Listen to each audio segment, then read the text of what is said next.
Cracking YouTube, it's me, your host Toon, aka the Comic Book Thug. Once again, bringing another comic book review.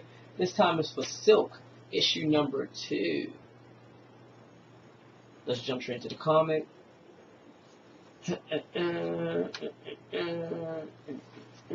We see Silk walking through. We see Silk walking through a sword and some tentacles sneaking up behind her, and then something grabbing like giant metal skull grabbing her and flipping her upside down with his tentacles and trying to eat her. And then we go to 20 minutes. I'm sorry, 2 hours.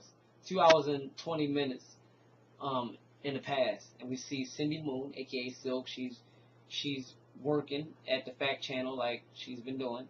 And is that the name of the place? I know she's an intern. Yeah, the Fact Channel. And they just go after doing her backstory. Well, not backstory, but how she's looking for her family, because after she left, her mother and father and her brother, they picked up and moved, but she can't figure out where they went at because they left no trails. Like, they paid money for their rent, and when they was using storage, they paid cash, and no one knows where they went. And she's been gone for so long. So they actually show a flashback of her breaking up with her ex-boyfriend, saying that before she went into hiding, that she went to play hockey at some school, even though he didn't believe her. But so then we see that metal skull thing I was telling you about with all the tentacles running through the street and saying "Hail Hydra." I'm noticing every comic book is the main bad guy's Hydra. I'm starting to get tired of Hydra. But anyway, she starts to fight that, and she basically whoops his ass. It's not even a fight. She fights inside of a sword, and then she destroys the robot thing. It wasn't even a fight. That was pretty much it. So she crawls out the sword, and she crawls out the sword. She hears someone call her name, Cindy. Her costume is filled with slush, sword trash and all that. So no one's seeing that she's Spider-Woman or whatever, or Silk.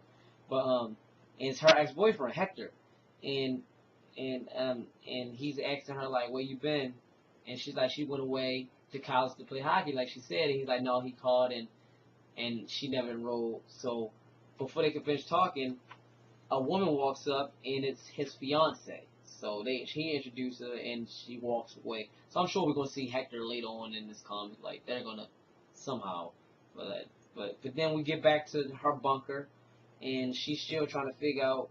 Although she's telling herself her life's upside down. Now her first love is engaged, and they show someone's still watching her, and we find out that the people that's watching her was the people that sent that skull machine after her, and they got what they wanted, and that was some blood.